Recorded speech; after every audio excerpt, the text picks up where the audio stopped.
Hemos elegido este tema para esta conferencia de las Jornadas Bíblicas de este año 2017 porque consideramos que se trata de un tema verdaderamente importante. Es decir, en el Evangelio de San Lucas, el tercer Evangelio, y en la obra del evangelista San Lucas, que comprende también los Hechos de los Apóstoles, ¿se le da a la muerte de Jesús un valor salvífico?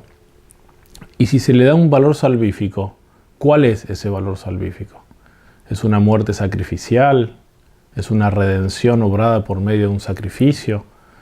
¿O no? ¿O Jesús salva a los hombres mediante su muerte por algún otro medio, por alguna otra vía, por algún otro modo? Y la pregunta puede sorprender a más de uno, porque estamos acostumbrados a pensar que, como enseña nuestra fe, nuestro Señor Jesucristo nos ha salvado justamente por medio de su misterio pascual y por lo tanto por el misterio de su pasión, de su muerte y de su resurrección.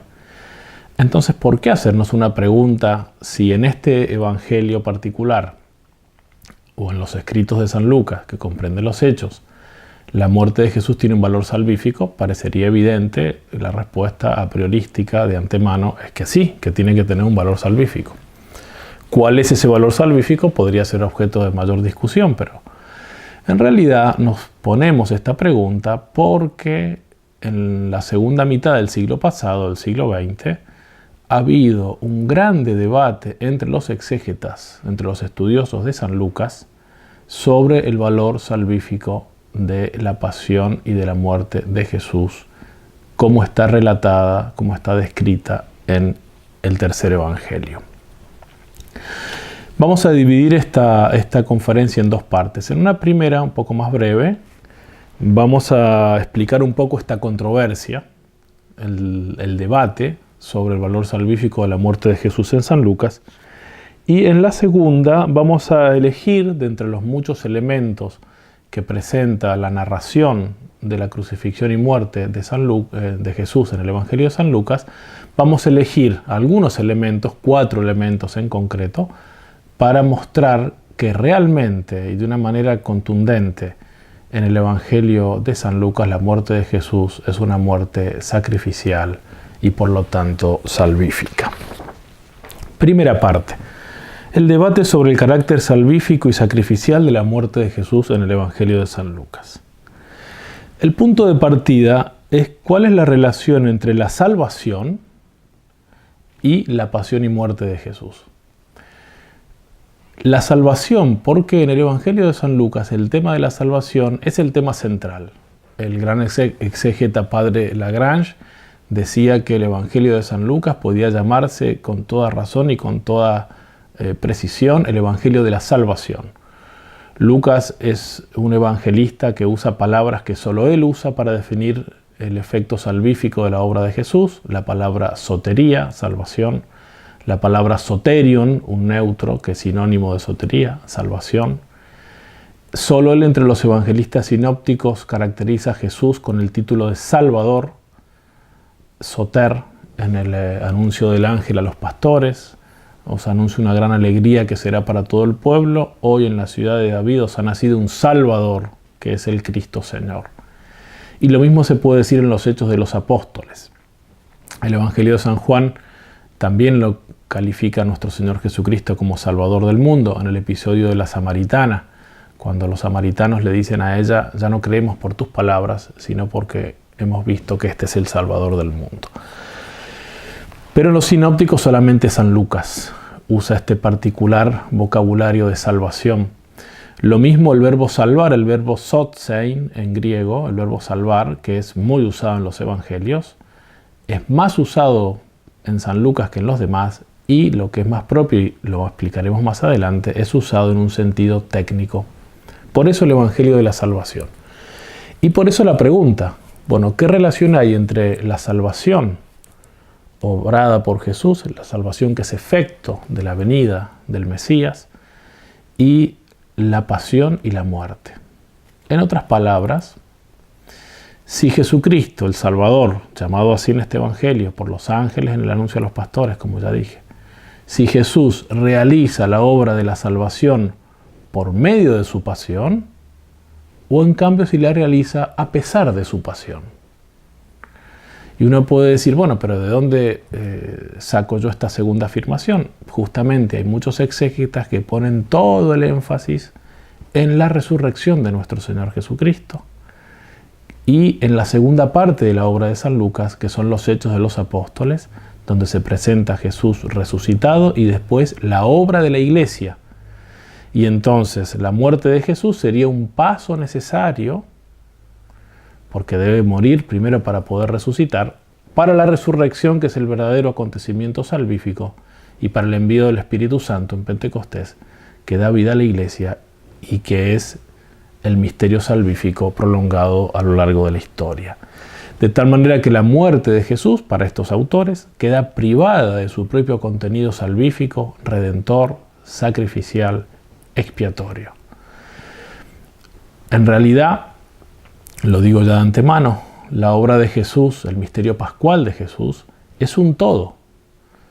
Y es el misterio salvífico en todas sus partes. Pero cada parte tiene también su peculiar función. Y Santo Tomás dirá que la pasión y la muerte de Jesús tienen por función remover los obstáculos que impedían la comunión con Dios, en particular el pecado, de modo particularísimo el pecado. Mientras que la resurrección tiene por objeto la promoción del hombre al bien, mediante la comunicación de la vida divina. Y lo mismo se diga del envío del Espíritu Santo. Pero en ese todo, cada parte tiene su función. Bueno, ha habido, como decía, este gran debate que ha durado muchos decenios y de algún modo ha cesado ya. Ahora es una cuestión que no está en discusión, al menos de lo que uno puede ver. Bueno, podemos dividir las posiciones entonces en dos grandes grupos. Aquellos exégetas para los cuales la muerte de Jesús no tiene valor salvífico y aquellos exégetas para los cuales la muerte de Jesús tiene valor salvífico. Esta división en dos grandes bloques es un poco simplista, pero es la manera que tengo de presentar esto de un modo pedagógico, porque no hay ningún tipo de unidad entre estos autores. Unos se siguen parcialmente de otros, y tampoco hay unidad en cuanto al método, en cuanto a las conclusiones. Entonces es toda una selva de opiniones en realidad, pero podemos decir que en dos grandes grupos se divide, que es quienes niegan el valor salvífico de la muerte de Jesús y quienes le atribuyen un valor salvífico. En el primer grupo, la muerte de Jesús no tiene ningún valor salvífico en sí mismo. Tenemos que poner en primer lugar a un conocido exégeta alemán del siglo pasado que se llamaba Hans Conzelmann, porque en realidad es él el que con sus escritos dio, por decir así, el puntapié inicial de manera fuerte en los tiempos modernos para esta corriente que niega el contenido salvífico de la muerte de Jesús en San Lucas. En 1954, Conzelmann publicaba en Tubinga la primera edición de su Teología de Lucas, que se llama Die Mitte der Zeit, Studien zur Theologie des Lukas, el centro del tiempo, estudios sobre la teología de San Lucas, que vio después muchas ediciones y traducciones en un montón de lenguas. Y aquí en ese escrito Conzelmann afirma explícitamente que en los escritos de San Lucas no se atribuye ningún significado salvífico a la muerte de Jesús y que no hay ni siquiera alguna relación entre la muerte de Jesús y el perdón de los pecados. En la misma línea podemos colocar a otros exégetas que siguieron, por decir así, este camino, como Henken, como Wilkens, como Kessemann, como Creed, y otros que coinciden al menos en este punto. ¿En base a qué estos exégetas afirman esto? El argumento principal que usan es que San Lucas no usa las mismas palabras o expresiones que se encuentran en los otros evangelios, especialmente Mateo y Marcos, ni tampoco en las cartas de San Pablo. El Evangelio de San Juan y los escritos de San Juan forman otro grupo que no entra mucho en consideración para estos exégetas, al menos en este tema, en esta cuestión.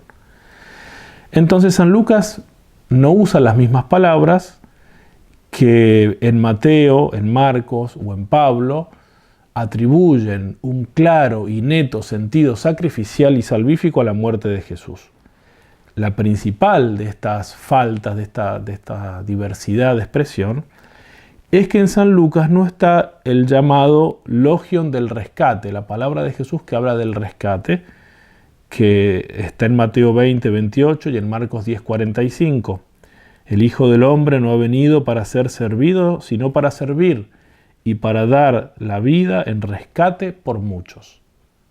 Dar la vida en rescate por muchos es una expresión de neto contenido sacrificial y salvífico, que implica un sacrificio de la propia vida a modo de rescate en favor de otros. Estos autores que dicen, bueno, esta palabra no está en el Evangelio de San Lucas. Si esta palabra no está y San Lucas tenía como fuente a Marcos y tal vez tenía como fuente a Mateo, que en este particular texto, evidentemente Marcos ha sido fuente de San Mateo, quiere decir que San Lucas, si tenía eso enfrente y no lo puso, es porque deliberadamente lo quiso omitir. ¿Y por qué lo quiso omitir? Porque Lucas no considera que la muerte de Jesús es un sacrificio.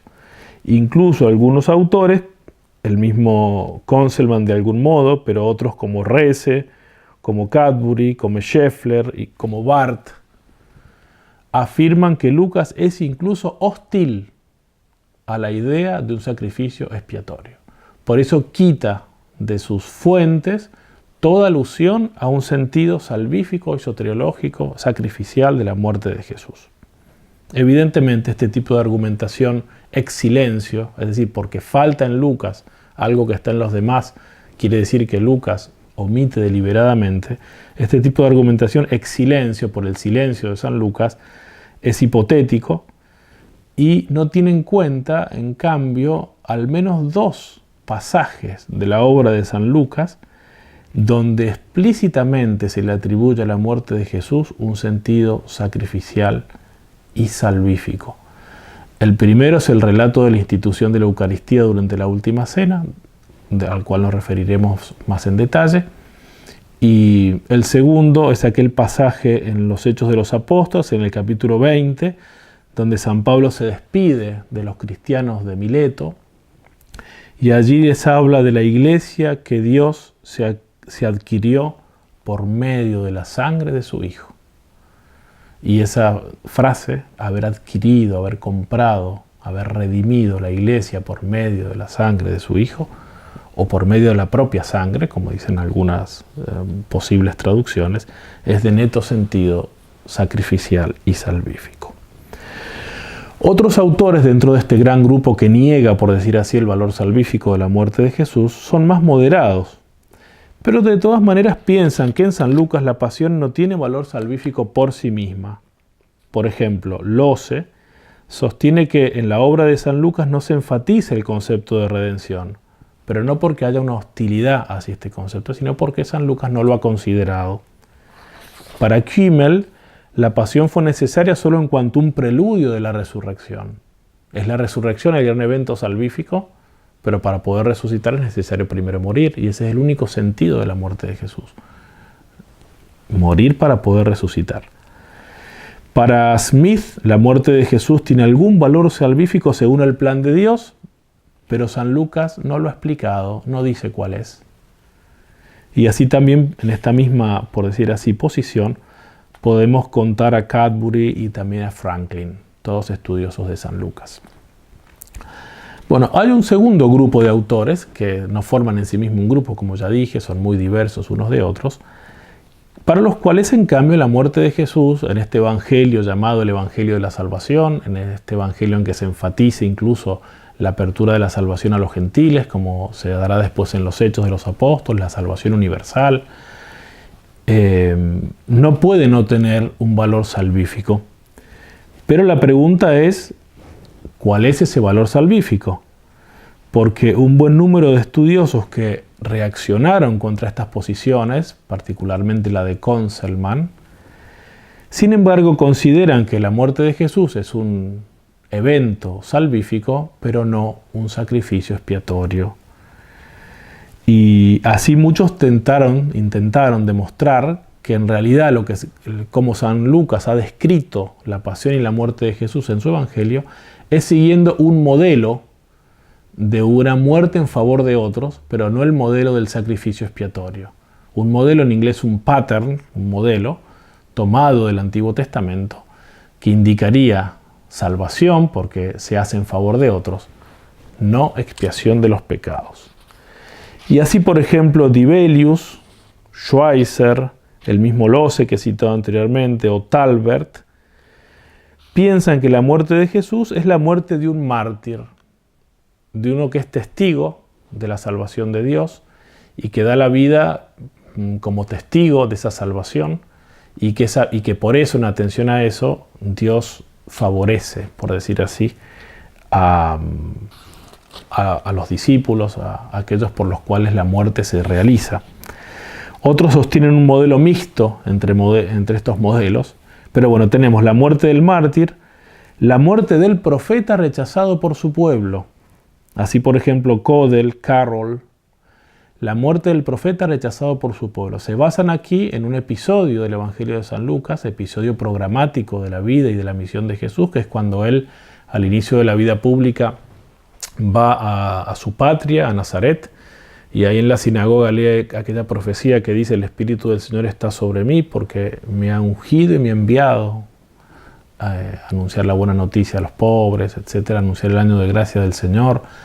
Y Jesús dice: seguro que me dirán, los milagros que hiciste en Cafarnaún, hazlos también aquí, pero ningún profeta es bien recibido en su patria. Y les pone ejemplos de qué pasó con aquella viuda en Sarepta de Sidón, o Naamán el sirio, que fueron extranjeros beneficiados por los profetas, porque los profetas son rechazados en su propia casa. De tal manera que los paisanos de Jesús se indignan y lo llevan al filo del monte donde la ciudad Nazaret había sido edificada para poder arrojarlo al precipicio. Y este es el programa, por decir así, de la misión de Jesús. Anunciará como un profeta, hablará en nombre de Dios, anunciará la salvación, pero será rechazado y será asesinado. Por eso dicen, este es el modelo. Así como la muerte de los profetas era un cierto acontecimiento salvífico también para el pueblo, reactivaba la conciencia del pueblo, reclamaba el culto verdadero de Dios, así también sucede con la muerte de Jesús. Sigue el modelo del profeta rechazado por su pueblo. Otros autores sostienen que el modelo que Lucas eligió para mostrar la muerte de Jesús como algo salvífico es el del justo sufriente, cuyos sufrimientos son en favor de los discípulos porque él se entrega a la muerte en favor de los suyos. En esta línea encontramos autores como Carris, Roloff, Lampe, aunque todos con diferentes matices. No hay una unanimidad en esto. Y bueno, el texto fundamental para esto, además de los cánticos del siervo sufriente de Isaías, que los consideran hasta un cierto punto, es también aquel texto del libro de la sabiduría que habla de la muerte del justo. Matemos al justo, su sola presencia nos molesta, etc. El justo sufriente. Entonces Lucas habría elegido este modelo y así representó la muerte de Jesús como un acontecimiento salvífico. Otros autores sostienen que en la muerte de Jesús tiene como fondo, como trasfondo y como tipo, por decir así, la figura del siervo de Dios del profeta Isaías. Con muchas variantes, pero coincidiendo sustancialmente en este punto, se encuentran autores como Voss, Green, O'Toole, Tremolada y muchos otros. Y ellos parten de un hecho innegable, que Jesús es presentado como el siervo de Yahvé, de Isaías, en Lucas, mucho más que en el resto de los libros, todos los otros libros del Nuevo Testamento. Esto es un hecho. Es San Lucas el que más insiste en el cumplimiento de las profecías del siervo de Yahvé, que había sido profetizado por Isaías, más que los otros evangelios sinópticos, más que las cartas de San Pablo. Y sin embargo, algunos de estos autores, aún aceptando que el modelo, por decir así, o la figura que está de fondo en la pasión de Jesús, según el Evangelio de San Lucas, es la del siervo sufriente de Isaías, sin embargo, niegan que se trate en San Lucas de una figura que haga una muerte, sufra una muerte sacrificial y expiatoria. Aún acá. Bueno, todas estas explicaciones en base a un modelo tienen un mérito. Y es que es cierto que todos estos tipos, por decir así, de personajes del Antiguo Testamento coinciden y se univocan en la persona de nuestro Señor Jesucristo. Y así aparecen en el Evangelio de San Lucas, como también en otros textos del Nuevo Testamento. Es verdad que Jesús es presentado como un mártir, es verdad que Jesús es presentado como un profeta. Él mismo se llama a sí mismo profeta. Ningún profeta rechazado, sino en su propia casa. Y es verdad que Él es presentado como el justo sufriente, y Él mismo se aplica a las profecías de Isaías que hablan del siervo sufriente. Pero no basta. Ninguna de estas explicaciones basta para explicar cómo puede ser que los efectos salvíficos de la muerte de Jesús alcancen de hecho a los discípulos, o a los redimidos, al pueblo, a la iglesia. Porque con este tipo de explicaciones, solamente con este tipo de explicaciones, nos quedaríamos siempre en el orden de una causalidad ejemplar. La muerte de Jesús está allí, como el justo que sufre, como el mártir, como el profeta. Pero ¿cómo alcanza sus efectos? ¿Cómo toca, por decir así, a los redimidos? ¿De qué manera? ¿De qué manera perdona los pecados o no perdona los pecados? Si es meramente causalidad ejemplar, no perdona eficazmente los pecados. Tiene que haber algo más. Y por eso otros autores consideran que la presentación de San Lucas tiene en cambio, incluye la idea de la muerte sacrificial en favor de los hombres para el perdón de los pecados.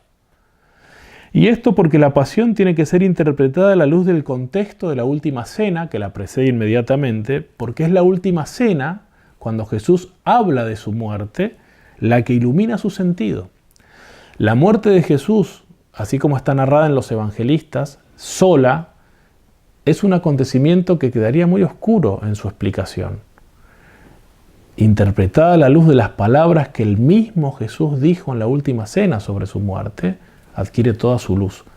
O de las palabras que dicen otros textos de la Sagrada Escritura, por ejemplo, las explicaciones de San Pablo, las explicaciones de San Juan.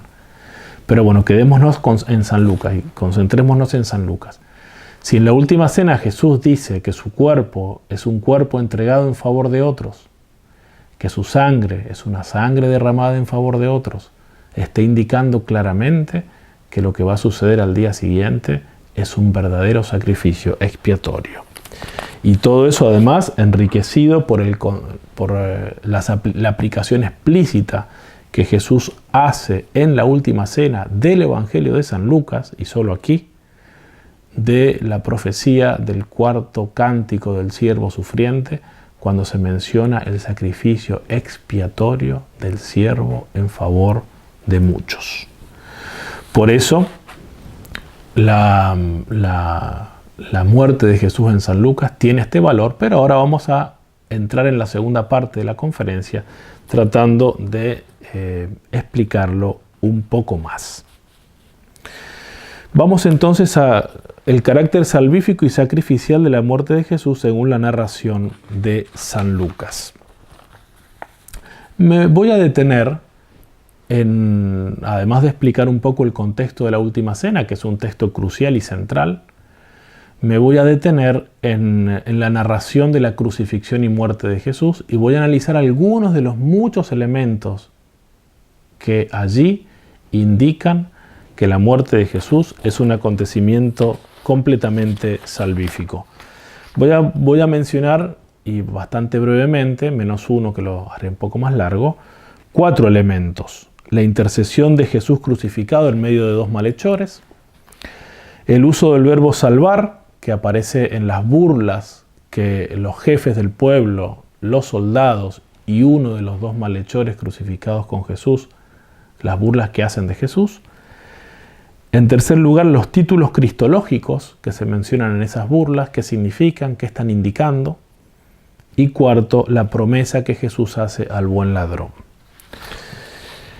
Partamos hay muchos más elementos, porque hay alusiones a los salmos, hay citaciones de los salmos que indican un contenido salvífico, hay hechos que se suceden que indican un contenido salvífico como la confesión del centurión y otras cosas más, pero detengámonos aquí porque no hay más tiempo. Vamos primero entonces a algunas breves palabras sobre el contexto de la última cena y después vamos a leer el texto de la crucifixión de Jesús y analizar esos 4 elementos mencionados. Como decía, el contexto precedente de la última cena ilumina y revela el sentido de los acontecimientos del Calvario. La última cena, según el Evangelio de San Lucas, es mucho más larga que en el Evangelio de San Mateo y en el de San Marcos. Es 3 veces más larga. Jesús habla mucho más. Jesús, además de instituir la Eucaristía, dice otras cosas. Y en particular en San Lucas se alarga el discurso de Jesús, se amplía el discurso de Jesús en relación al papel de los apóstoles y de la Iglesia, cuyo corazón, cuya alma, cuyo sacramento que realiza la unidad de la Iglesia es justamente la Eucaristía. Bueno, en el corazón de la narración de la última cena de San Lucas, que está en el capítulo 22 del Evangelio, nuestro Señor Jesucristo instituye la Eucaristía con unas fórmulas particulares prácticamente idénticas a las que usa San Pablo cuando en la primera carta a los Corintios narra él también cómo fue la institución eucarística y con alguna variación respecto a las fórmulas de la institución eucarística que aparecen en el Evangelio de San Mateo y en el Evangelio de San Marcos. Bueno, como decía, en el corazón de la narración de la última cena, Jesús dice: este es mi cuerpo entregado por vosotros. Y después toma el cáliz y dice: esta es la nueva alianza en mi sangre derramada por vosotros. Estas frases, cuerpo entregado por vosotros, en griego hipergimón, sangre derramada por vosotros, en griego hipergimón, por vosotros, indican un sentido sacrificial obvio, evidente. Incluso autores que han tratado de negar este sentido sacrificial de las fórmulas cuerpo entregado y sangre derramada, que además es por otros, en beneficio de otros, hipergimón, por vosotros, refiriéndose a los apóstoles, han sido ampliamente y completamente contestados y refutados en sus aserciones. La fórmula de la institución eucarística no deja lugar a dudas de que la muerte de Jesús, de la cual se trata, es un sacrificio expiatorio para el perdón de los pecados.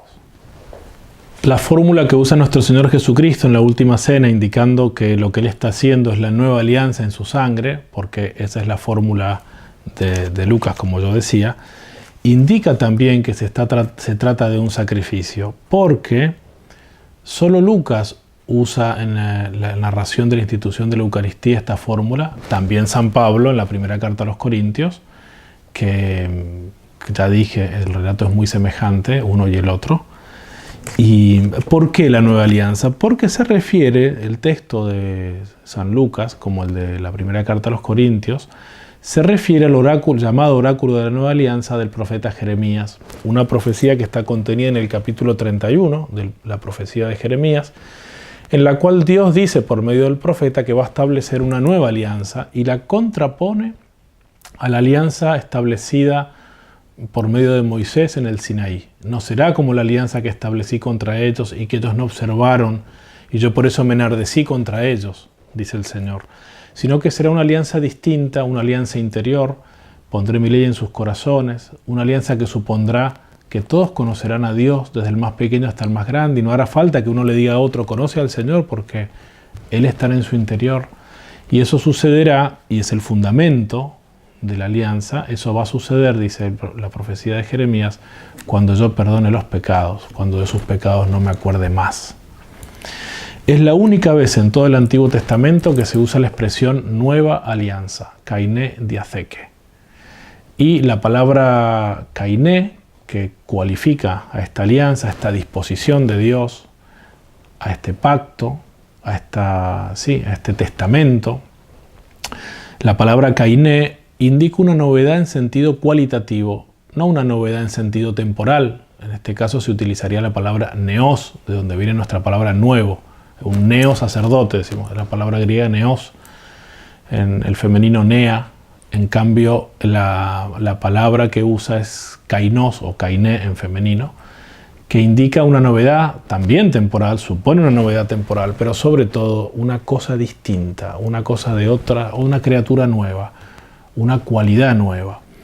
Y de hecho está contrapuesta la alianza que se establece en la sangre de Jesús con la alianza en el Sinaí, porque esta palabra nueva alianza hace alusión necesariamente al texto del profeta Jeremías.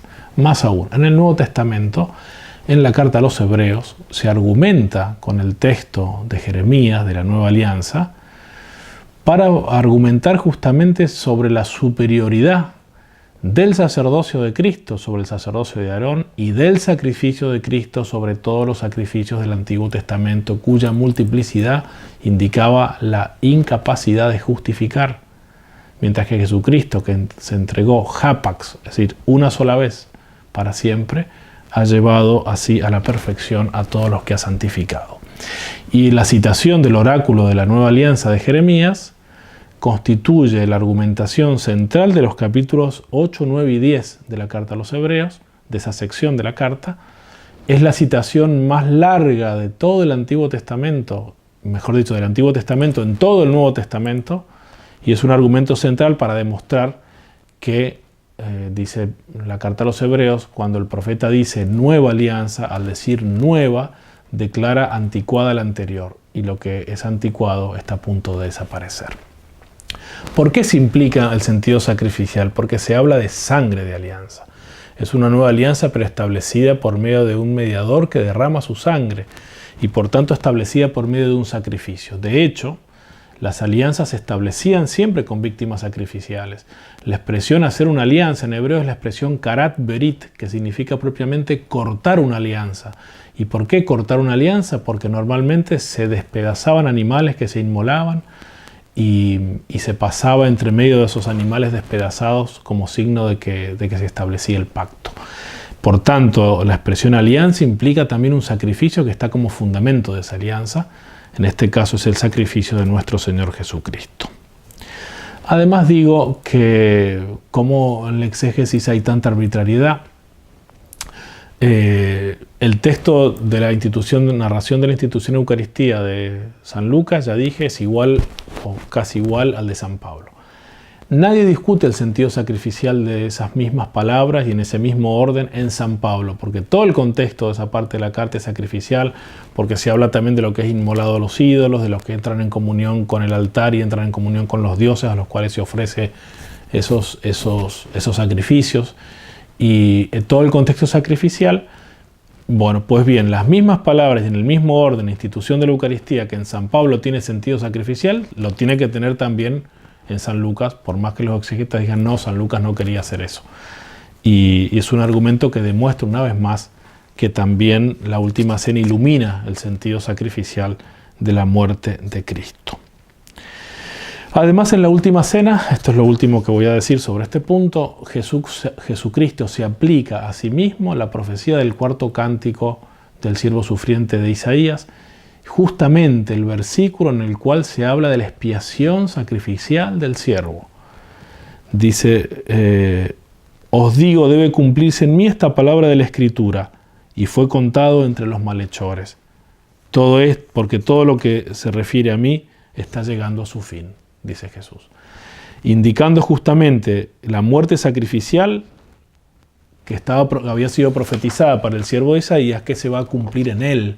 Debe cumplirse en mí, dice Jesús, esta profecía de la Escritura.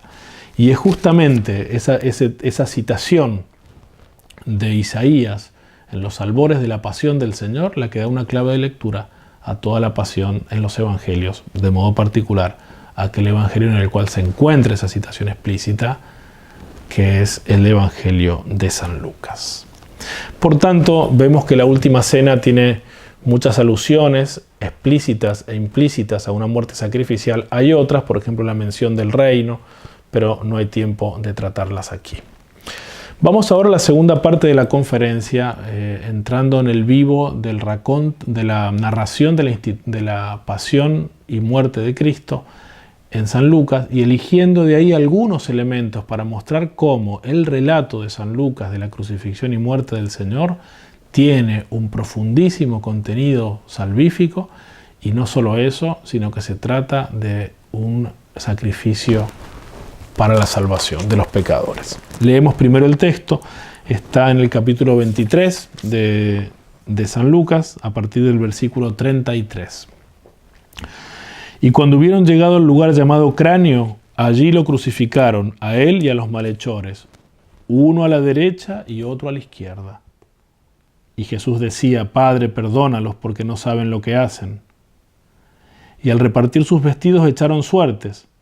Y estaba allí el pueblo mirando, y hacían befa de él también los jefes, diciendo: A otro salvó, sálvese a sí mismo, si él es el Mesías de Dios, el elegido. Se burlaban de él también los soldados, acercándose y ofreciéndole vinagre, y diciendo: Si tú eres el rey de los judíos, sálvate a ti mismo. Había también por encima de él una inscripción escrita en letras griegas, latinas y hebreas: Este es el rey de los judíos. Uno de los malhechores que estaban colgados le insultaba diciendo: ¿No eres tú el Mesías? Sálvate a ti mismo y a nosotros. Pero el otro, respondiendo, le reprochaba diciendo: ¿Ni siquiera temes tú a Dios estando en su mismo suplicio? Nosotros en verdad lo estamos justamente, pues recibimos el correspondiente pago de lo que hicimos, pero éste nada malo ha hecho.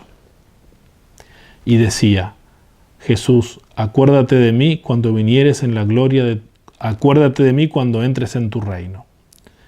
Díjole: en verdad te digo, hoy estarás conmigo en el paraíso. Y era ya como la hora sexta, y se produjeron tinieblas sobre toda la tierra hasta la hora nona, habiendo faltado el sol. Y se rasgó por medio el velo del santuario, y clamando con voz poderosa, Jesús dijo: Padre, en tus manos encomiendo mi espíritu. Y dicho esto, expiró. Viendo el centurión lo acaecido, glorificó a Dios diciendo: Realmente este hombre era justo. Y todas las multitudes allí reunidas para este espectáculo, considerando las cosas que habían acaecido, se volvían golpeándose los pechos. Estaban allí a bastante distancia todos sus conocidos y las mujeres que le habían acompañado desde Galilea, viendo estas cosas. Bueno, de entre todos los elementos que podríamos elegir del relato de la crucifixión y muerte de Jesús, vamos a elegir 4. Digo que este episodio tiene 3 grandes partes, ¿no? La preparación, que es la crucifixión de la muerte de él con los malhechores, las burlas que Jesús recibe por medio de los jefes, por medio de los soldados y por medio de uno de los 2 malhechores, y la promesa que Jesús hace al malhechor que se arrepiente, al buen ladrón. En tercer lugar, la tercera parte es lo que pasa después de la muerte de Jesús, con lo que pasa después. La confesión del centurión, la gente que se vuelve golpeándose los pechos, y la mención de los testigos de la crucifixión, que serán los mismos testigos de la resurrección, es decir, las santas mujeres. Bueno, de todos los elementos que tienen estas 3 partes de este relato de San Lucas, he elegido 4 para mostrar cómo en el Evangelio de San Lucas todo el contenido de este relato es salvífico. Y de manera implícita, pero neta y clara, es decir, por las alusiones, por el uso de las palabras, etc., se muestra claramente que Jesús está obrando la salvación de manera sacerdotal y de manera expiatoria, por más que San Lucas aquí no use ese lenguaje. Ya lo ha usado en la Última Cena, lo usará después en los Hechos, como ya dije, en aquel texto que habla de la iglesia que Dios adquirió por medio de la propia sangre o de la sangre de su Hijo. Estos elementos son 4 los que vamos a tratar. Primero, la intercesión de Jesús crucificado en medio de los malhechores. Segundo, el uso del verbo salvar, sotsein, que aparece muy densamente en las burlas de los jefes, de los soldados y del mal ladrón. aparece 4 veces en 3 versículos, con una densidad única, que no es igual en ninguna parte del Evangelio de San Lucas. En tercer lugar, los títulos cristológicos usados en las burlas, que son 3, el Cristo de Dios, el Rey, el Elegido, y que los 3 son de contenido salvífico, y finalmente la promesa de Jesús al buen ladrón. Empezamos por la intercesión de Jesús en medio de los malhechores. Voy a ser bastante breve en cada uno de estos puntos porque no hay mucho más tiempo. San Lucas da mucho mayor relieve que los otros evangelistas a los malhechores crucificados con Jesús y remarca que ellos están en una suerte común con Jesús. Así comienza mencionándolos ya en la vía hacia el Calvario, en el Via Crucis, y cuenta después el diálogo que tienen ellos con Jesús, uno y otro, el mal ladrón y el buen ladrón. Además menciona más detalladamente o más precisamente que Mateo y que San Marcos la distribución de los condenados con Jesús en el medio. Dice Jesús, lo crucificaron a Jesús y a ellos, uno a la derecha y otro a la izquierda, Jesús en el medio. Es parecido a la descripción que hace San Juan de la crucifixión. Y intercala además entre la crucifixión y la división de los vestidos una oración de intercesión de Jesús en favor de sus verdugos. Es un texto propio de San Lucas, que está en el versículo 34. Padre, perdónalos porque no saben lo que hacen.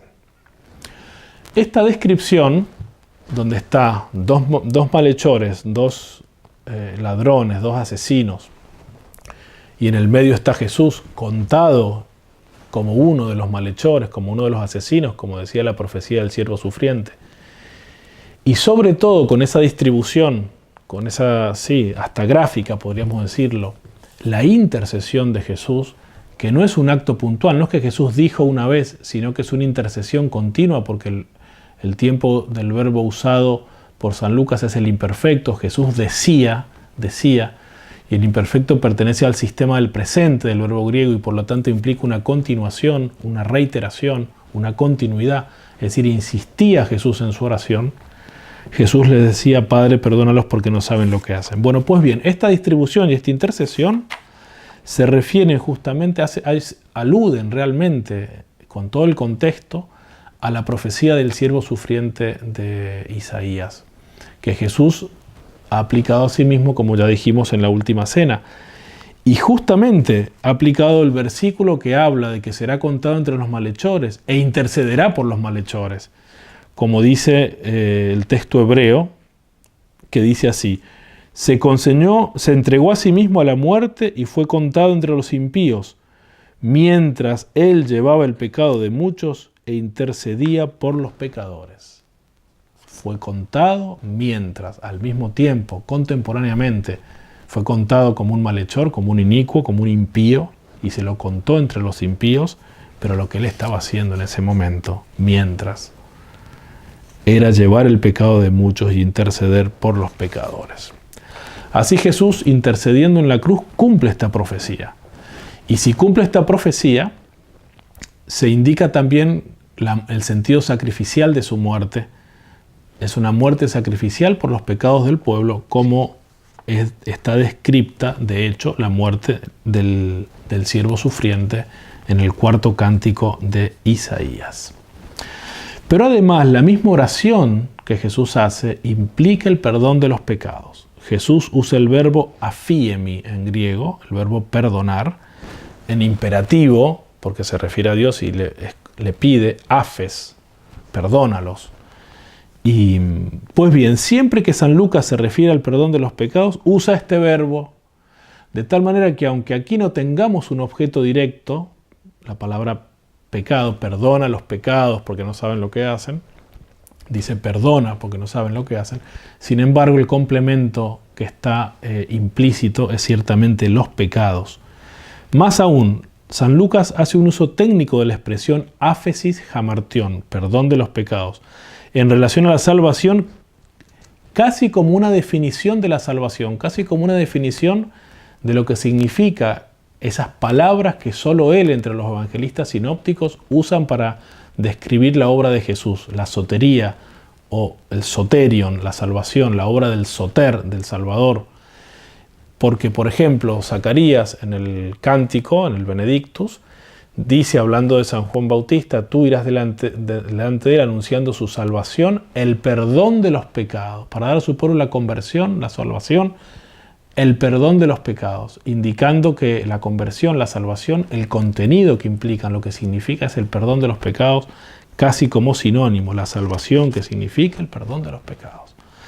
Por tanto, el verbo afiemi y sus derivados tienen en San Lucas una explícita referencia a la salvación que consiste en el perdón de los pecados. Y es el verbo que Jesús usa en la cruz. Está intercediendo por los pecadores. Además, hay una relación entre intercesión y perdón de los pecados. Jesús ha demostrado en su vida que Él tiene poder para perdonar los pecados. Por ejemplo, en el episodio del paralítico que le traen en Cafarnaún, ese que sacan el techo y lo hacen bajar delante de Jesús, y están viendo a los enemigos de Jesús qué es lo que Jesús hace, y Él dice, para que veáis que el Hijo del Hombre tiene en la tierra poder de perdonar los pecados, levántate, dijo al paralítico, toma tu camilla y vete. Él tiene poder entonces para perdonar los pecados. Sin embargo, en la cruz, en esta parte de la escena de la crucifixión, Jesús no dice, yo perdono los pecados, les perdono los pecados, sino que Jesús intercede ante el Padre, aún teniendo Él el perdón.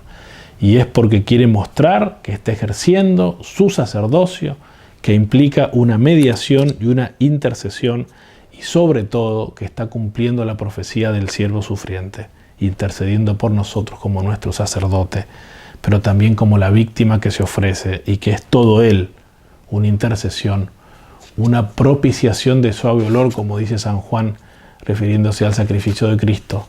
Tenemos una propiciación, un abogado ante el Padre, Jesucristo. Él es propiciación por nuestros pecados, y no solo por los nuestros, sino por los del mundo entero. Es decir, una intercesión que es propiciación porque está contenida de aquel sacrificio que está animado de la más grande caridad, que es la caridad de Jesucristo. Y Jesús así, pudiendo Él perdonar los pecados, sin embargo intercede, mostrando en el mismo momento, intercede en el mismo momento que está derramando su sangre, que está entregando su cuerpo, que está estableciendo una nueva alianza, mostrando, como dirá después la carta a los Hebreos, que Él es el nuevo sacerdote y que ha establecido una nueva alianza basada en unas promesas mucho mejores y que es eterna, es para siempre. Incluso el motivo de la ignorancia que Jesús dice, perdónalos porque no saben lo que hacen, es decir, ignoran lo que están haciendo, hay también ahí una velada alusión al cuarto cántico del siervo sufriente, porque también allí la gente, el pueblo, no entiende lo que Dios hace con el siervo, o mejor dicho, no ha entendido, ahora sí lo está entendiendo. Dicen, nosotros consideramos que Dios lo había castigado, lo teníamos un hombre de dolores ante el cual se aparta la mirada, y pensábamos que Dios lo castigaba, y sin embargo no, eran nuestras dolencias las que Él cargaba. El castigo que se abatió sobre Él nos ha traído la paz, y en sus llagas hemos sido curados. Y dice, nosotros lo consideramos así, nosotros, y en realidad era esto otro. Es decir, ignorábamos lo que realmente Dios estaba haciendo por medio del sacrificio de su siervo. Y esta es la ignorancia a la que se refiere Jesús, porque no es una ignorancia que los excusa de pecado a los judíos.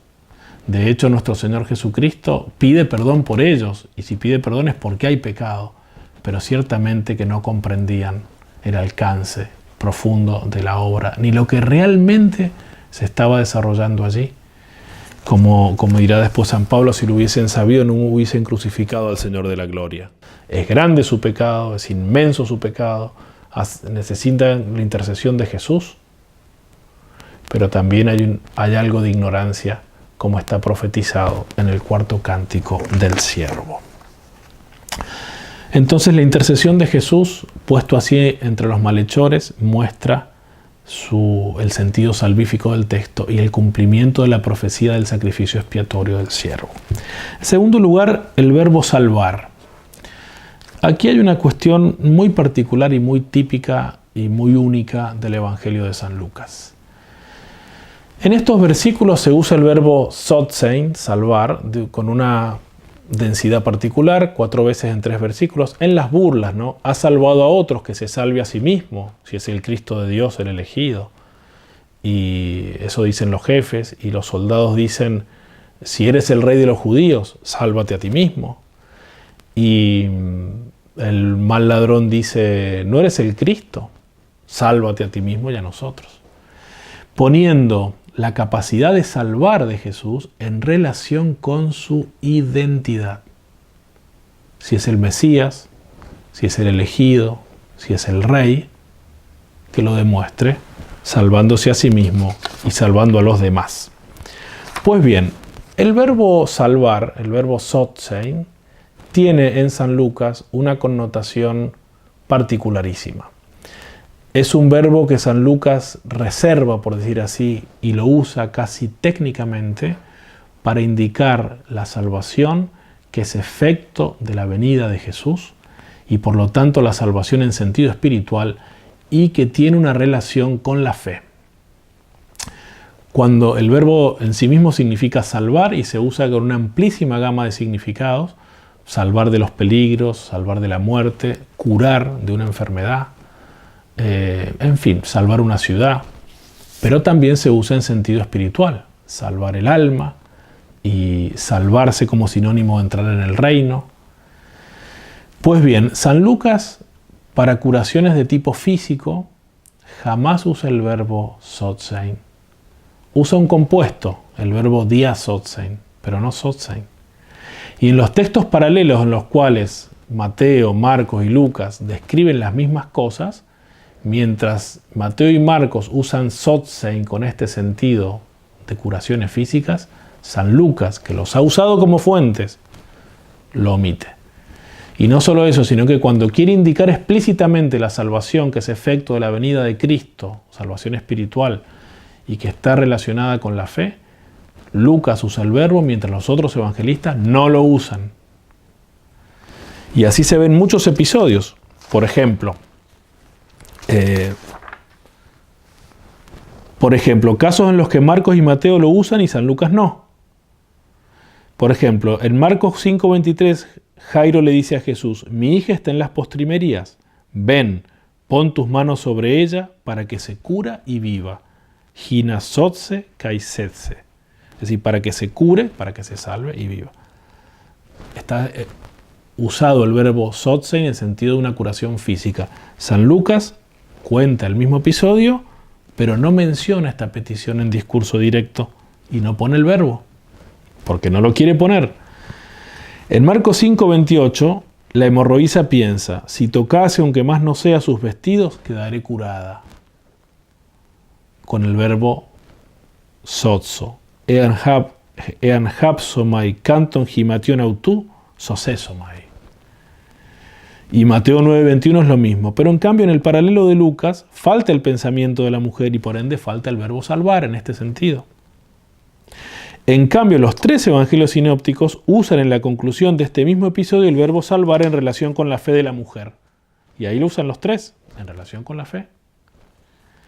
En Mateo 8:25, la tempestad calmada, los discípulos suplican a Jesús diciéndole, Señor, sálvanos que perecemos. Kyrie, sosón, apolímesa. Sosón, salva.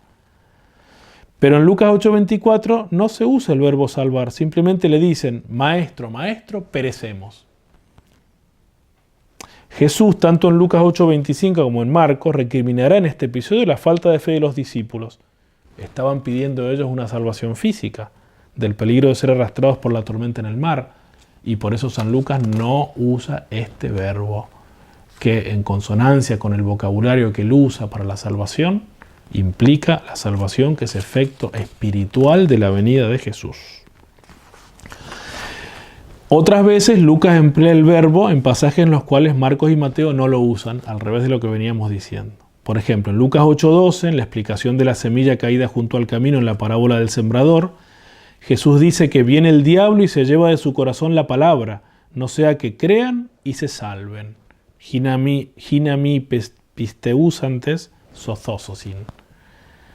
Ni Mateo ni Marcos traen esta explicación, que es en sentido espiritual. En Lucas 8:36, Lucas usa el verbo para indicar que el endemoniado de Gerasa ha sido salvado. es decir, del demonio, o sea, cosa espiritual. Marcos y Mateo, en cambio, no traen esta explicación. En Lucas 8:50 Jesús dice a Jairo, no temas, solo cree y serás salvada. Mientras que Marcos 5:36 solo dice, no temas, solo cree. Lucas, en cambio, explícitamente pone en relación con la fe la salvación. Cree y serás salvada. Y así podríamos citar otros casos. Además, y esto es muy importante, en el material propio de San Lucas, en los textos que están solo en el Evangelio de San Lucas, el verbo se usa en relación a la salvación que trae Jesús en sentido espiritual.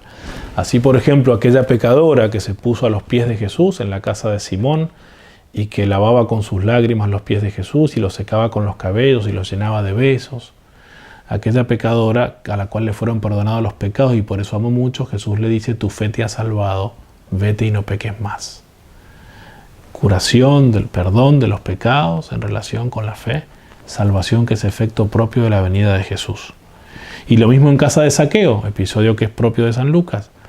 Jesús termina diciendo, el Hijo del Hombre ha venido a buscar y a salvar lo que estaba perdido, refiriéndose a Zaqueo. Hay algunos casos en los cuales pareciera haber una excepción, por ejemplo, cuando se usa la expresión salvar el alma. ¿Qué está permitido hacer? ¿Qué está permitido hacer un sábado? Yo les pregunto si en sábado es lícito hacer el bien en vez de hacer el mal, salvar una vida en vez de destruirla. Salvar la vida es con la palabra psige, alma, salvar el alma o destruirlo. Y acá pareciera que se refiere a la salvación en sentido físico, y realmente se refiere a la salvación en sentido físico, pero esa frase, salvar el alma, es una frase hecha, es una frase tomada del griego de los 70, que se usa, es como un idiom, es una frase hecha, salvar el alma, en sentido de salvación física. Por eso este uso en San Lucas no rompe la regla que hemos dicho de que salvarse en Lucas está reservado al sentido espiritual. Los otros evangelistas también usan el verbo salvar, sotsein, en sentido espiritual, pero no lo reservan técnicamente solo para el sentido espiritual como hace Lucas. Hay además, y con esto termino esta parte, un paralelismo entre la expresión salvar y entrar en el reino. Cuando Jesús le pregunta en el Evangelio de San Lucas, ¿son pocos los que se salvan? Él dice, buscad de entrar, y habla de la entrada en el reino. Y esto va a ser lo que va a estar presente también en la cruz, en el episodio del buen ladrón, después de que Jesús haya dicho tan fuertemente que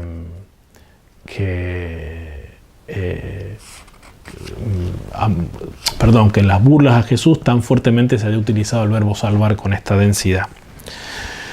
En los hechos el uso es el mismo, es un uso técnico reservado para la salvación, siempre por San Lucas. Y hay un caso particular en Hechos 4, es la curación del tullido que Jesús cura, que San Pedro cura, y cuando le dice no tengo oro ni plata, pero lo que tengo te lo doy, en el nombre de Cristo lo cura, lo salva, y entonces la gente se pregunta ¿cómo este hombre ha sido salvado? Y se refiere a una curación física, usando el verbo salvar. Sin embargo, hay una transposición porque inmediatamente San Pedro usa el verbo salvar en sentido netamente espiritual, diciendo en ningún otro hay salvación, Jesucristo. No hay otro nombre bajo el cielo dado a los hombres en el cual podamos nosotros ser salvados. Y no se refiere a una curación física, sino a la redención. Bueno, este verbo está presente entonces en las burlas a Jesús crucificado en relación con la identidad de Jesús. Pero es evidente que en la boca de los que se burlan de Jesús, el verbo está usado en sentido de la curación física, de que Jesús se salve de la muerte inminente. Imaginémonos ahí en la crucifixión, la muerte de Jesús es inminente, falta poco para que muera, y se burlan de él diciéndole si eres el Mesías, si eres el elegido, si eres el rey, sálvate, es decir, baja de la cruz, sálvate de esta muerte, de este peligro de muerte inminente. Es decir, no está usada la expresión, el verbo salvar en este sentido técnico que veníamos diciendo que San Lucas lo usaba. Y sin embargo tenemos que decir que sí, porque hay en San Lucas un recurso que un autor que se llama Tannehill llama una transposición irónica en la cual se pasa de un sentido a otro de las palabras. Acabamos de decir en el episodio del tullido en el templo, que del sentido de la salvación física se pasa a la salvación espiritual, que solo Jesús puede dar, dice San Pedro, en ningún otro hay salvación, y no hay otro nombre dado a los hombres en el cual podamos ser salvados. Y este concepto puede ser aplicado claramente a las burlas que hacen contra Jesús, digamos, los soldados, los jefes y el mal ladrón, porque en ellos es un sarcasmo blasfemo, lleno de ironía, burlándose de Cristo, sabiendo que, considerando al mismo tiempo ellos la imposibilidad de que Cristo baje de la cruz, aunque podría haberlo hecho, pero para ellos no puede bajar de la cruz, por eso ese sarcasmo impresionante. Y sin embargo, todo el contenido del relato y lo que va a pasar después con el buen ladrón, que se convierte justamente al darse cuenta de la identidad de Jesús, identidad que los que se burlan de Jesús ponen en relación con su capacidad de salvar, el buen ladrón le va a pedir la salvación y la va a obtener. Es decir, lo que se está obrando es realmente la salvación, y aunque no parezca, es así. Y este uso del verbo en este caso, que parecería en sentido físico, pero en realidad esta transposición irónica, es parte de aquella ignorancia a la que ya nos hemos referido, aquella ignorancia a la que se refiere el cuarto cántico del siervo sufriente de Isaías. Nosotros lo consideramos castigado por Dios, rechazado, hombre ante el cual se aparta la mirada, y sin embargo no.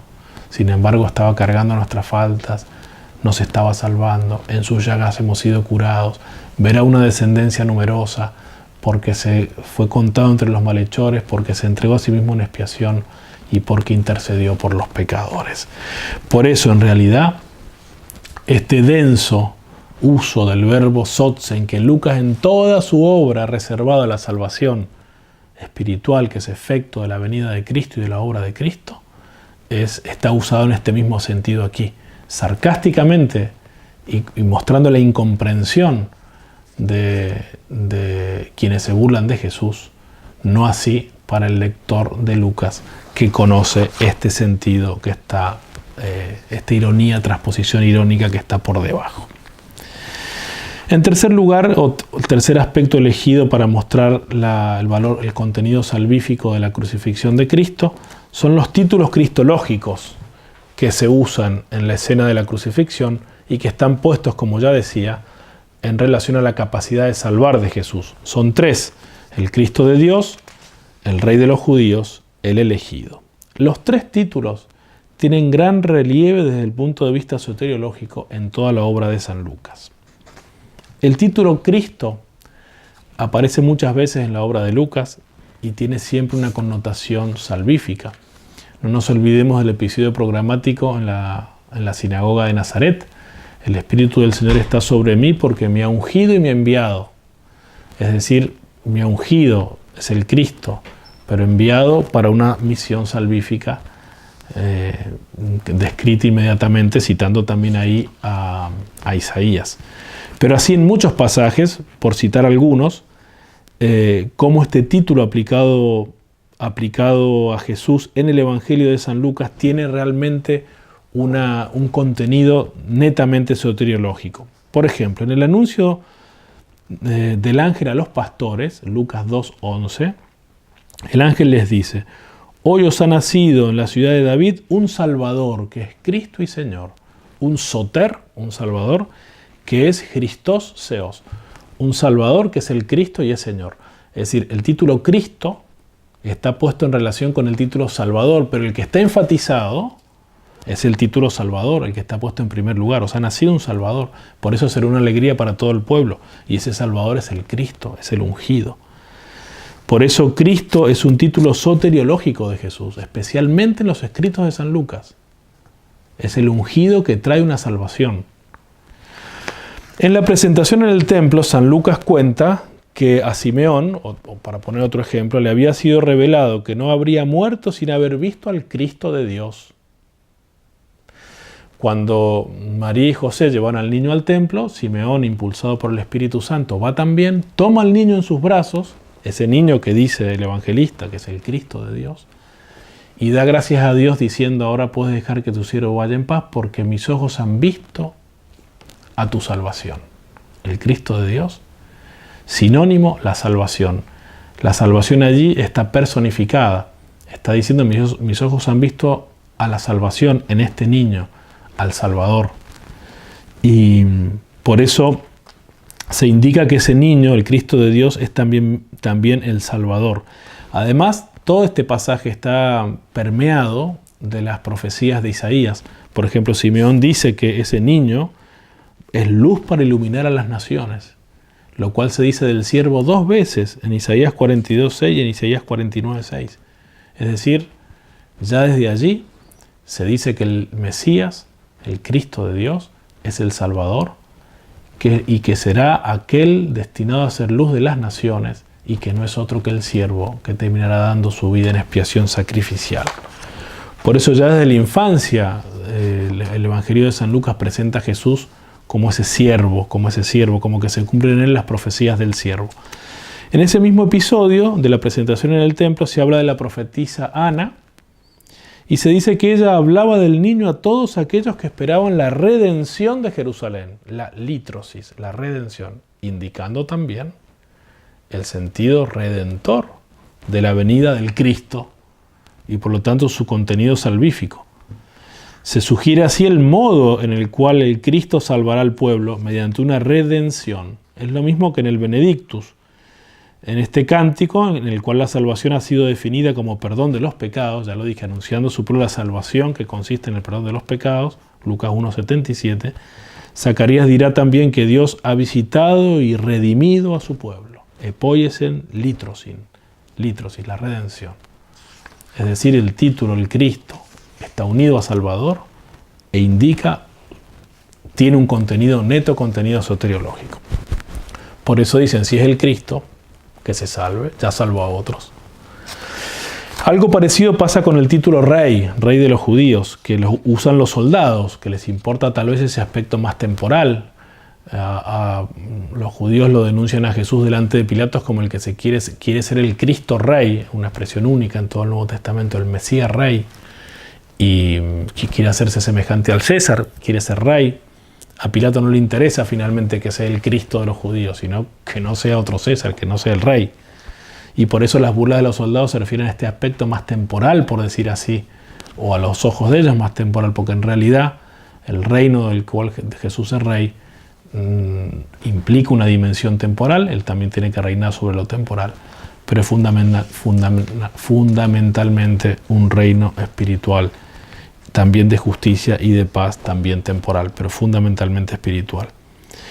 Y Jesús es entonces el Mesías Rey, es prometido el título Rey indica que es el Mesías Rey prometido a David, aquella profecía de Natán, y de que va a afianzar la casa de David después de la muerte de David, va a suscitar un rey. El primero, por decir así, en su sentido literal, es Salomón, pero no duró para siempre Salomón. En cambio, de ese rey prometido se dice que va a durar para siempre. Y se dice que Jesús es el rey incluso ya desde la Anunciación, en el Evangelio de San Lucas. El Señor Dios le dará el trono de David su padre, dice el ángel a María Santísima. Reinará sobre la casa de Jacob para siempre. Su reino no tendrá fin. Es Rey Jesús, y así se lo aclama cuando entra en Jerusalén. Y su realeza es un motivo salvífico grande a lo largo de todo el Evangelio, porque es rey para salvar y porque es dueño de un reino del cual él dispone, y dispone salvíficamente. Y esto se ve claramente en la última cena, cuando Jesús dice: mi Padre ha preparado para mí un reino, en San Lucas siempre estoy hablando, y como Él lo dispuso para mí, yo lo dispongo para ustedes. Dispone Jesús de su reino, para que os sentéis a mi mesa en mi reino y juzguéis a las 12 tribus de Israel. Y Jesús dispone quién entra en ese reino, qué función van a tener en ese reino, por ejemplo los apóstoles, y será lo mismo que va a disponer en la promesa al buen ladrón, cuando Él le dice: acuérdate de mí cuando entres en tu reino. que entrar en el reino es sinónimo de salvarse. Y Jesús le dirá, sí, hoy estarás conmigo en el paraíso. Indicando también que su reino es fundamentalmente, o será eternamente, estar con Él en el paraíso. Por eso también el título de rey tiene ese contenido salvífico, sobre todo por su asociación con Mesías y sobre todo porque Jesús como rey dispone, Jesús como rey también juzga.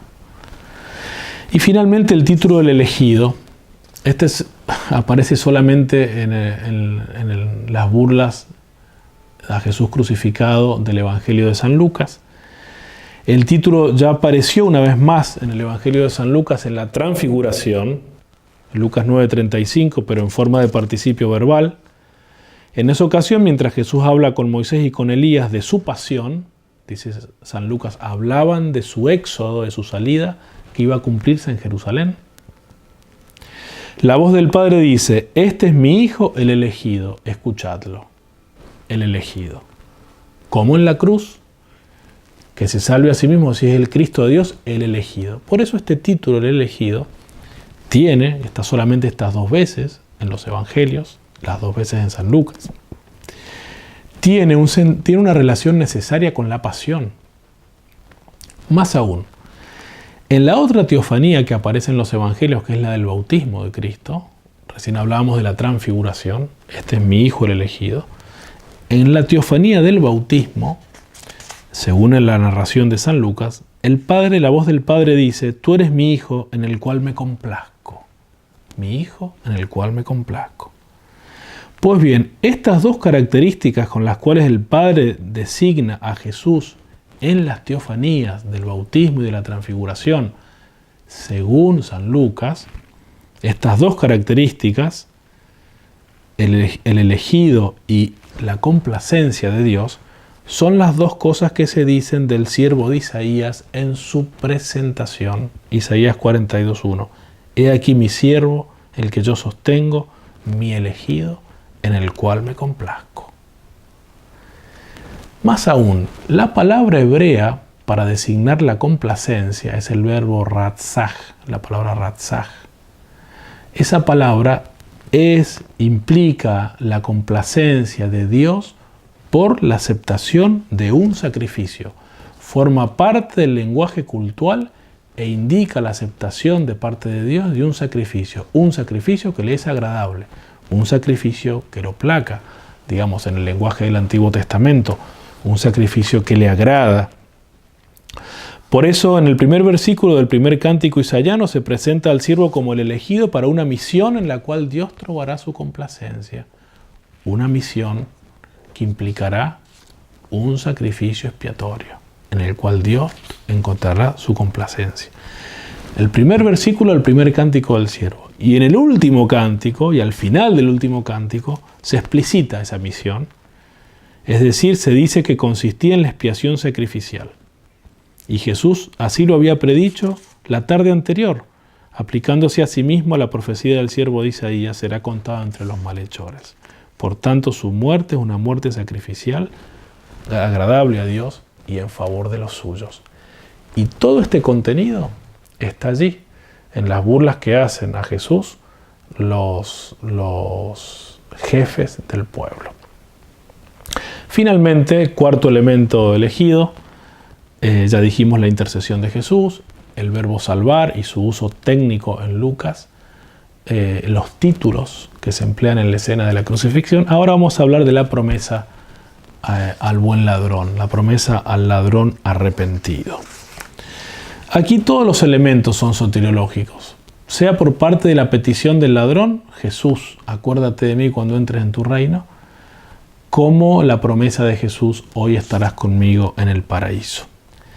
Ya la imploración del malhechor con el nombre de Jesús en vocativo es salvífica, porque en el Evangelio de San Lucas, siempre que se usa el nombre de Jesús en vocativo, hay otro complemento que lo especifica. Por ejemplo, Jesús, Hijo de Dios, ten piedad de mí, le decía Bartimeo, el ciego de Jericó, Jesús, Hijo de Dios.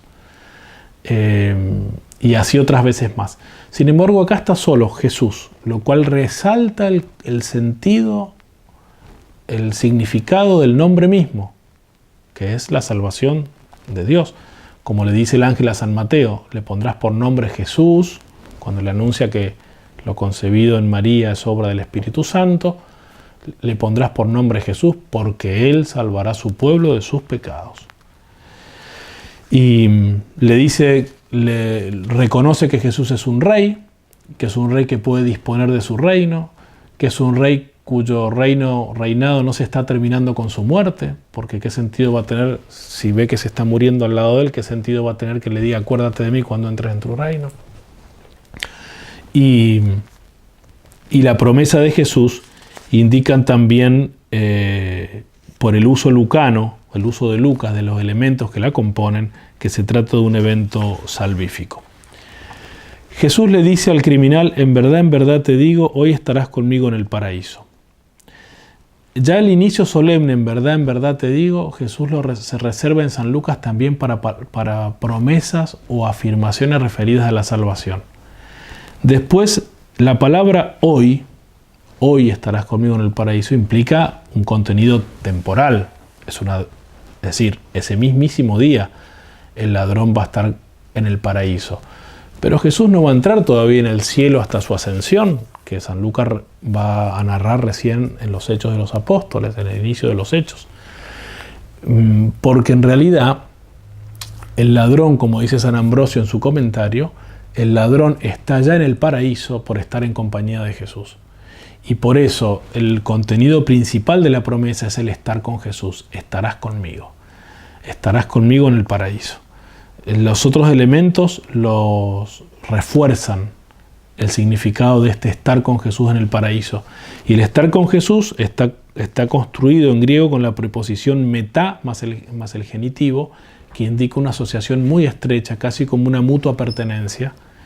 Y este es un aspecto esencial de la salvación en los escritos de San Lucas, el estar con Jesús o la comunión con Jesús. Y por tanto, desde este punto de vista, la promesa al ladrón es paralela a la promesa en favor de los apóstoles en la última cena, que ellos van a estar con Jesús en su mesa, en su reino, en esa gran comunión. Pero bueno, la palabra amén, en verdad te digo, implica un inicio solemne en relación con la salvación. El adverbio hoy también, porque San Lucas lo usa muchas veces en relación a la llegada de la salvación. Por ejemplo, el ángel a los pastores, hoy en la ciudad de David os ha nacido un Salvador. O cuando Jesús resucita al hijo de la viuda de Naín, que lo cuenta solamente Lucas ese episodio, la gente se asombra y dice, hoy hemos visto cosas estupendas y Dios ha visitado a su pueblo. Ese hoy en Lucas, de la llegada de la salvación, tiene siempre ese matiz, no solo del tiempo, de indicar el día presente, sino el día presente en el cual está obrando Dios. Y cuando Zaqueo, después que Jesús le dice, baja porque hoy me tengo que alojar en tu casa, y él se levanta después del almuerzo que le hace y dice, si defraudé a alguien le voy a devolver 4 veces y demás. Jesús, ¿qué dice? Hoy ha llegado la salvación a esta casa. Por eso ese hoy en Lucas tiene un contenido salvífico y es la palabra que Jesús usa para el buen ladrón, aun cuando sabe que todavía faltarán unos días para que vaya al cielo él llevando una multitud de cautivos cuando ascenderá. Pero lo fundamental entonces es el estar con Jesús, el ser con Jesús. Ese es el contenido fundamental de la salvación en San Lucas, para lo cual primero era necesario destruir el obstáculo que impide esa comunión, que es el pecado, y era necesario entonces, como dice Santo Tomás, un sacrificio expiatorio para remover el obstáculo. Después sí, la resurrección, la efusión del Espíritu Santo sobre la Iglesia para la promoción al bien y para causar la comunión con Dios, la vida de Dios en nuestra alma. Además, el verbo en la promesa está en futuro indicativo, hoy estarás conmigo. Y el modo indicativo en el griego indica el ámbito de lo cierto, de lo real, no una hipótesis, sino es una promesa cierta, una promesa efectiva, que incluso empieza a cumplirse ese mismo día, ese hoy, y por la misma compañía de Jesús. Por eso dice el padre Lagrange que se plantea el problema, como lo hacen muchos exégetas, de cómo puede prometer el paraíso cuando Jesús subirá al cielo después, Lagrange dice, eso no es ningún problema, porque el ladrón va a estar en el paraíso por la compañía de Jesús, porque Jesús es el paraíso en el fondo. Y va a estar por la compañía de Jesús, incluso si tiene que bajar con él a los infiernos, a donde los justos esperaban la salvación, porque lo que constituye el cielo es la comunión con él, lo que constituye un elemento esencial de lo que constituye el paraíso. Bueno, y este es el otro elemento fundamental con el cual termino, la palabra paraíso. La palabra paraíso. Es un hapax en los evangelios y es la única vez que esta palabra aparece en todos los evangelios. En el Nuevo Testamento hay otras dos recurrencias, en la segunda carta a los Corintios y en Apocalipsis 2:7. En la segunda carta a los Corintios, para mostrar el lugar de la habitación de Dios, es cuando San Pablo habla de que conoce un hombre que fue raptado al tercer cielo, oyó cosas inefables, o en el paraíso de Dios. Y en el Apocalipsis 2:7 se habla de los premios en las cartas a las iglesias. Al vencedor le daría a comer del árbol de la vida que está en el paraíso de Dios. La palabra contiene una referencia implícita al jardín de los orígenes, al paraíso terrenal, del cual el hombre había sido expulsado justamente por el primer pecado y había quedado cerrado el acceso hacia el árbol de la vida. En muchos textos de la literatura hebraica contemporánea a los tiempos de Jesús e incluso precristiana, el paraíso está relacionado con el Mesías, porque el reabrir el paraíso cerrado por el pecado es una de las tareas que se reservan al Mesías. Así la literatura rabínica. Por tanto, es una palabra, paraíso, de alto contenido teológico en la tradición hebrea. En la segunda carta a los Corintios ya dije, el paraíso es sinónimo del tercer cielo, donde el apóstol fue raptado y recibió revelaciones inefables. Es el lugar de la habitación de Dios, pero también de la participación del hombre a la vida de Dios. San Pablo subió allí y recibió revelaciones inefables. En Apocalipsis, en la carta a la iglesia de Éfeso, se dice: al vencedor le daré de comer del árbol de la vida que está en el paraíso de Dios. Este premio, prometido por Jesús, trova su cumplimiento más adelante en el Apocalipsis, cuando se describe la Jerusalén celestial, donde el árbol de la vida está mencionado 3 veces en el capítulo 22 del Apocalipsis. Es la obra del Cordero que ha sido inmolado y que ha resucitado, que está degollado pero puesto en pie, es decir, muerto y resucitado, la que ha producido un cambio radical en relación con la situación que había surgido después del pecado original. Jesús ahora puede dar de comer del árbol de la vida. Al vencedor le daré de comer del árbol de la vida. Pero antes de la redención obrada por él, el acceso a ese árbol estaba cerrado. Y ese árbol representa justamente la vida sempiterna, la eternidad, pero sobre todo el regreso a la comunión con Dios propia del primer hombre en el paraíso de los orígenes. En la narración de la muerte de Jesús, según San Lucas, Jesús decide quién va a entrar con él en el paraíso, en su reino, obrando como la tradición hebrea decía que debía obrar el Mesías.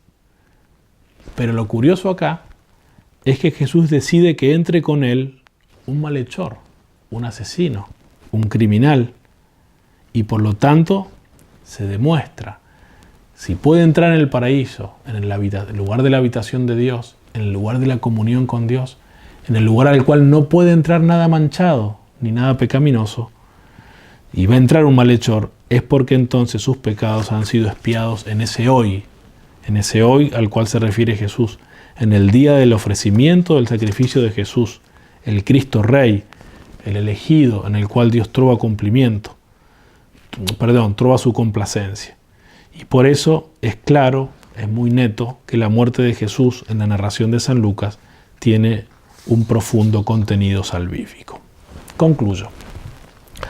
El carácter sacrificial y expiatorio de la muerte de Jesús es absolutamente innegable, tanto por el contexto de toda la obra de San Lucas, tanto por la misma narración de la crucifixión y de la muerte de Jesús. La pasión, muerte, resurrección y glorificación de Jesús forman en Lucas un todo que él designa con la palabra salida o partida de este mundo, Éxodo, en Lucas 9:31, el ser tomado, analepsis, en Lucas 9:51, también esta palabra se usa en los Hechos. Es la obra de salvación completada por Él mediante su misterio pascual. Pero en este conjunto, en este único misterio pascual, en este único éxodo de este mundo de Jesús, la pasión y la muerte tienen cada una un específico valor salvífico, en el sentido de una muerte sacrificial por el perdón de los pecados que restablece la comunión con Dios. Además, el elemento de la comunión con Jesús y con Dios, que forma parte de la noción de salvación del tercer evangelio, consciente además de poner las bases escriturísticas sólidas para la doctrina de la solidaridad de Cristo con los pecadores, y por lo tanto permite explicar adecuadamente cómo los efectos salvíficos de la cruz alcanzan a los hombres. Todo lo que no pueden explicar las explicaciones basadas en un modelo, habíamos dicho que se quedan en el orden de la causalidad ejemplar, pero no de cómo la salvación alcanza a los hombres. En la narración de San Lucas, con esta comunión con Dios, con Él, que Él le promete al ladrón en el paraíso, esa comunión, esa intimidad, indica una unión tal que es una solidaridad. Es la aplicación de la profecía del siervo. Él cargaba sobre sí nuestros pecados. Y eso solo lo podía hacer porque el pecado es intransferible. Cada uno es responsable de sus pecados. Sin embargo, Jesús asumió los nuestros. Solo por la solidaridad, misteriosísima comunión de Él con nosotros y de nosotros con Él gracias a su misterio pascual. Por eso, negar este valor en la escena de la crucifixión quita, por decir así, un fundamento sólido escriturístico para la explicación, la doctrina de la solidaridad de Cristo con la humanidad pecadora, que es lo único que puede explicar cómo los pecados intransferibles pueden ser asumidos por Cristo y los méritos intransferibles de Cristo puedan ser transmitidos a nosotros como si fuesen nuestros. Jesús, así solidario con la humanidad pecadora, instaura una nueva alianza en su sangre, aboliendo el pecado, restableciendo la comunión con Dios y causando el ingreso del hombre en el paraíso, donde será dado a Dios un culto perpetuo. El culto perfecto que Jesucristo, sumo y eterno sacerdote de los bienes futuros, ha inaugurado con el sacrificio de su cruz. Nada más. Si no lo has hecho, suscríbete al canal. Cliquea en la campanilla para recibir notificaciones cada vez que publiquemos un video.